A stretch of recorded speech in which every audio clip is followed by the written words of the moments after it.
Gazette du Togo, une vision sur l'actualité togolaise et sur le monde.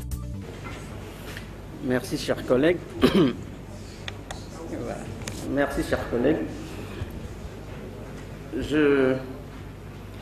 Depuis ce matin que j'écoutais les communications, j'ai fini par me faire à l'idée que, en réalité, j'avais plus besoin de parler parce que beaucoup de pans de mon intervention étaient pris en charge par d'autres. Et tout à l'heure encore, quand j'écoutais le collègue Adjita, j'avais comme le sentiment que j'avais plus grand-chose à dire. Mais il n'empêche qu'il faudrait bien que je dise quelque chose parce que il faut déjà que je commence par remercier les organisateurs qui ont bien voulu me faire venir de Cotonou pour parler. Mais je découvre que le plus gros service qu'il m'ait rendu, c'est de me permettre d'écouter. Parce que malgré les acquaintances intellectuelles, culturelles et familiales que j'ai avec le Togo, je découvre chaque jour des pans entiers des choses que j'ignorais et les échanges de ce matin, j'imagine encore de tout à l'heure, m'édifieront davantage. Donc je les remercie pour ça. Et donc j'ai été calqué ou dessiné, retenu pour parler d'un aspect particulier du problème. La légitimité du pouvoir pour une Afrique démocratique. Quand j'ai vu le thème, je me suis dit, ça c'est un plaidoyer pour une Afrique démocratique.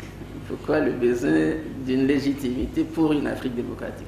Je me suis dit, probablement, il y avait besoin de faire un plaidoyer en la matière, mais en réalité, la notion la plus importante de ce thème, c'est encore la notion de légitimité.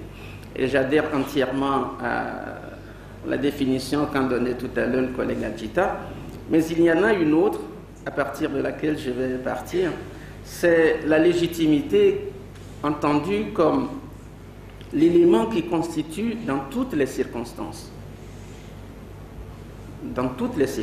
l'élément de portée sociale et intime,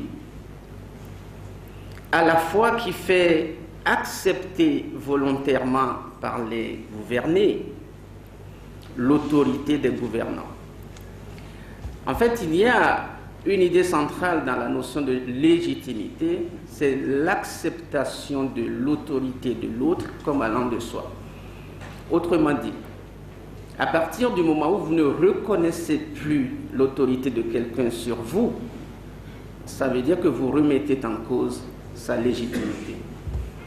Les exemples partent de la cellule la plus petite de la société, c'est-à-dire la famille.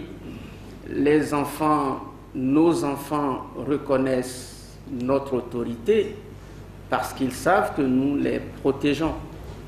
Et à partir du moment où un enfant ne reconnaît plus l'autorité de son père, c'est qu'il y a un problème de légitimité.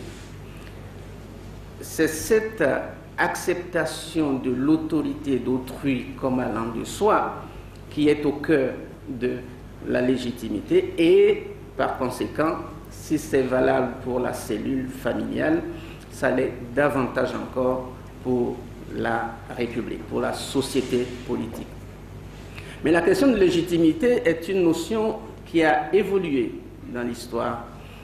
Elle a évolué, ça sera la première partie de mon intervention pour pouvoir aller vite et tenir dans le quart d'heure. Et ensuite,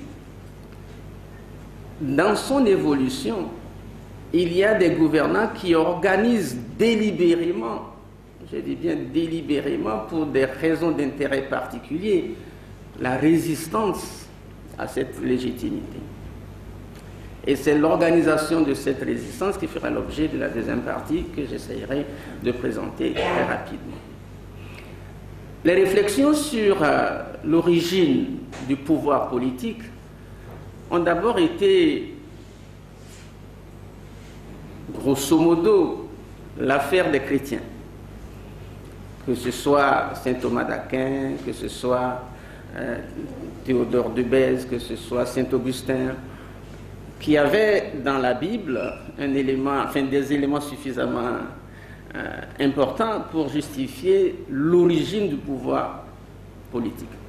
Et pour les chrétiens, l'origine du pouvoir politique est divine.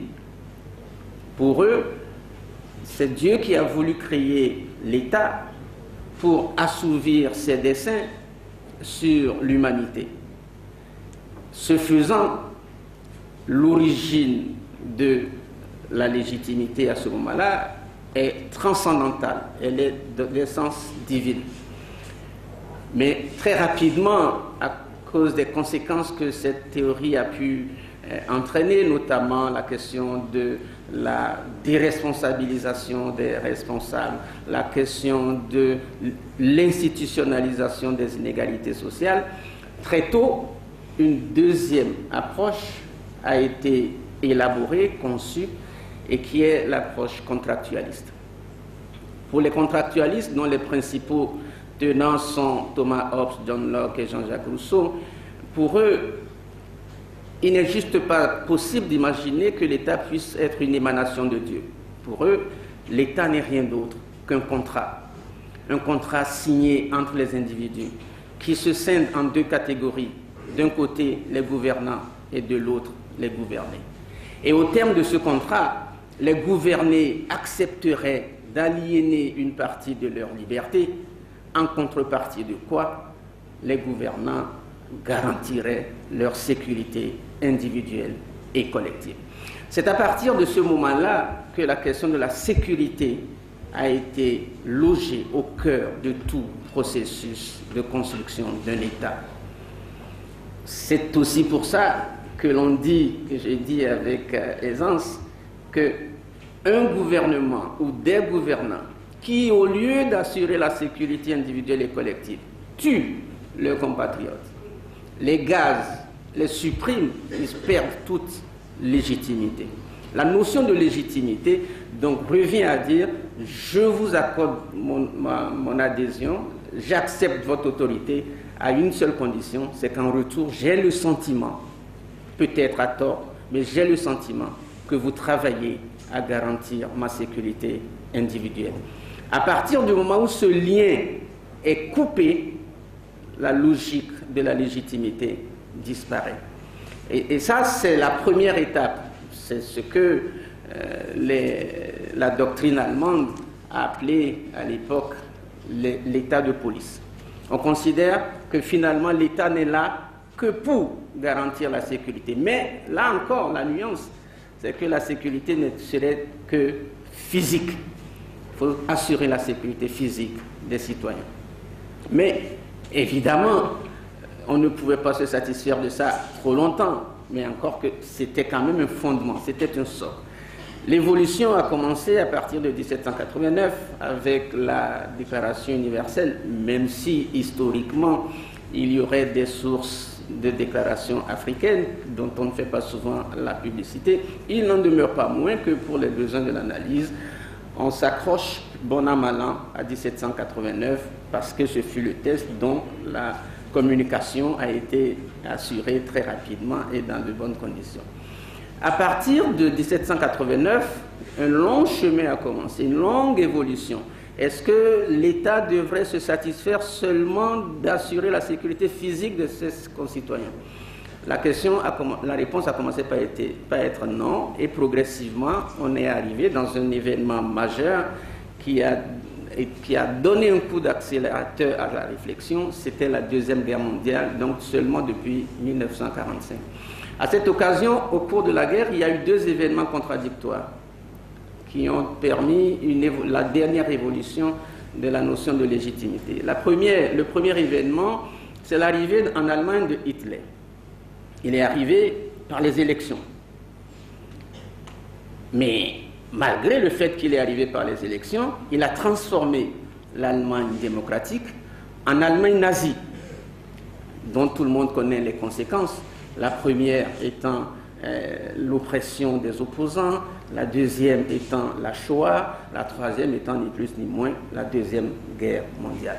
À partir de ce moment-là, la question qui s'est posée, c'est de savoir si la légitimité que confère l'élection suffit à elle seule pour permettre à un dirigeant de faire tout ce qu'il veut.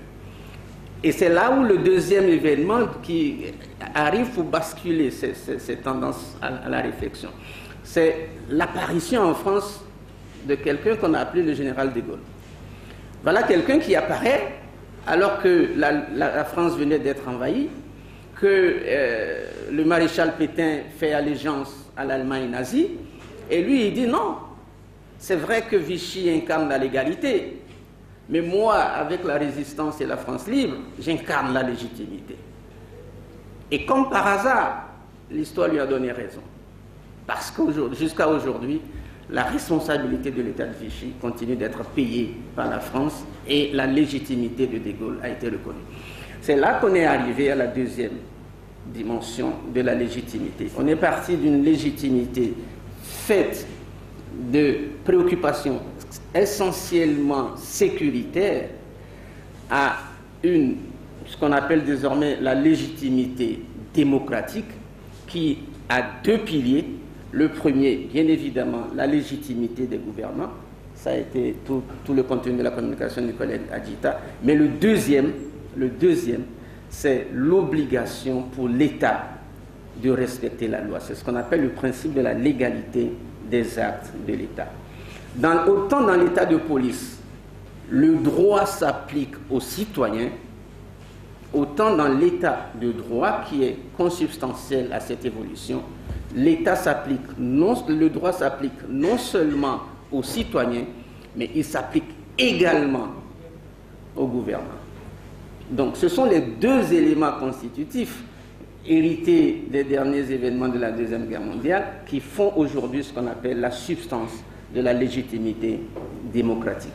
C'est à partir de ce moment-là que l'on se rend compte que tout le développement sur la problématique des droits de l'homme, brusquement perçus ou conçus comme étant des droits antérieurs et supérieurs à l'État, doit s'imposer impérativement à l'État. Le premier de ces droits, c'est encore le droit à la vie. C'est pour cela que je répète encore une fois de plus qu'un État qui tue ses citoyens, il viole le principe du droit à la vie, et parce qu'il viole un droit fondamental, il n'a plus la légitimité démocratique. C'est un lien quasi automatique. Et aujourd'hui, la légitimité démocratique repose sur les deux piliers, la légitimité des gouvernants d'une part, et de l'autre, la légalité, le principe de légalité de leurs actes. Dès lors, la question de savoir si ces notions sont des principes universels, pour moi, devient secondaire. Parce que pour beaucoup, la démocratie étant conçue dans un environnement européen différent, on ne saurait l'appliquer. Et c'est là où justement la définition de la démocratie devient importante pour que l'on s'entende, parce qu'il y a un collègue qui le réclamait aujourd'hui. Pour moi, la démocratie n'est ni plus ni moins le système politique qui garantit le mieux les droits individuels et collectifs. Vous ne pouvez plus vous revendiquer aujourd'hui d'un état de droit, d'une démocratie, si vous violez les droits de l'homme. Tout finit avec les droits de l'homme. Vous ne pouvez pas les violer et revendiquer, même un semblant à travers des élections, même les plus propres, une quelconque crédibilité démocratique. À partir de ce moment-là, et c'est la deuxième partie de mon intervention, on observe que certains gouvernants, au lieu juste de respecter ces deux principes qui fondent la légitimité démocratique, organisent une résistance vis-à-vis de ça, simplement parce qu'ils ont leurs intérêts collectifs ou individuels à défendre. Et cette résistance est structurée autour de deux choses, de deux points. Il y a ce que j'appelle les considérations historiques et socio-anthropologiques.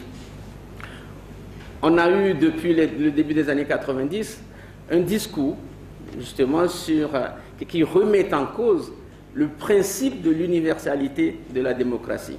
En disant, historiquement, nous avons dans nos sociétés des traces de démocratie et qu'il suffirait simplement de les revisiter. J'ai entendu mon ancien prof Goya ce matin le rappeler. Évidemment, c'est le travail des historiens Mais en même temps, cette remise en cause du principe de l'universalité se heurte malheureusement pour l'instant, à moins que j'avoue à ce niveau mes limites en la matière, je ne connais pas encore de test alternatif qui propose un système de société avec une démocratie, le respect des droits fondamentaux et qui ne soit pas conforme à ce que nous appelons tous aujourd'hui l'égalité démocratique. Je n'en connais pas. Mais en même temps, comme je dis, la contestation venue des historiens, des socio-anthropologues n'est pas méchante. Elle propose juste une réflexion, c'est une invitation à proposer un modèle alternatif.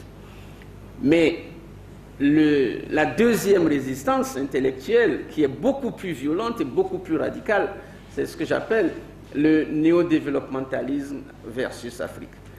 En réalité, depuis 1990, ce courant incarné pour les par des économistes, mais très bientôt rejoint par beaucoup de juristes aussi, ils estiment que la finalité de toute organisation sociale, c'est le développement de la société.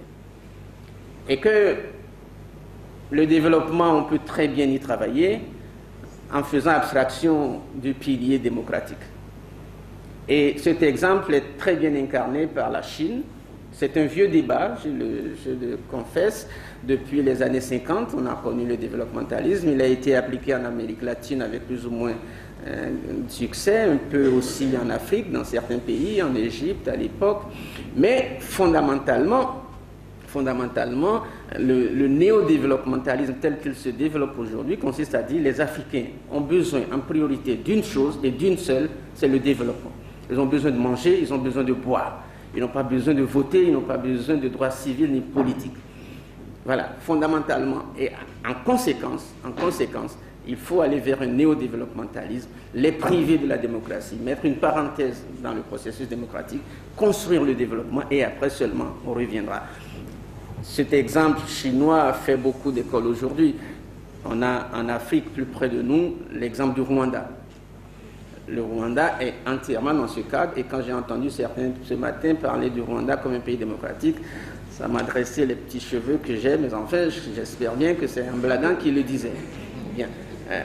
À l'arrivée, ceux qui organisent cette résistance à la démocratie, cette résistance à la légitimité démocratique, proposent deux modèles alternatifs. Le premier, et c'est là où je vais être un peu provocateur, c'est le modèle rwandais en effet. Mais le deuxième, c'est le modèle togolais. Au Rwanda, vous ne pouvez pas organiser le colloque que nous organisons aujourd'hui. Mais au Togo, c'est possible. Au Rwanda, vous arrivez, vous descendez de votre avion, vous ne trouverez pas de journaux de l'opposition dans les kiosques.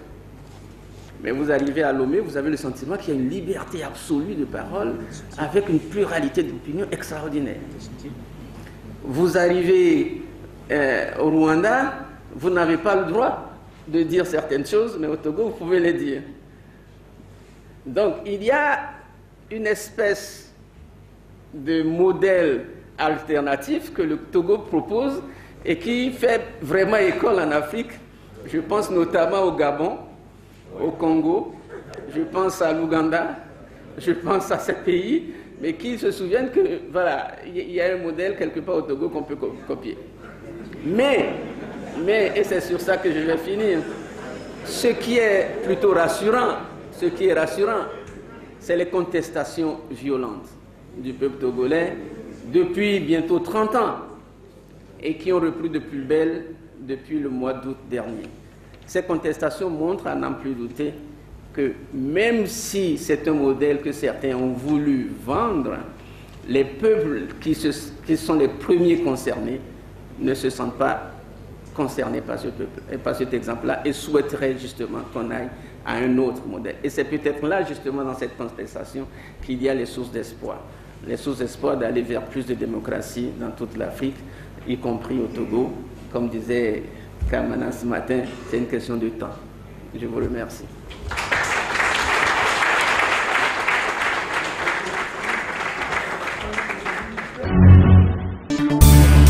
Gazette du Togo, une vision sur l'actualité togolaise et sur le monde.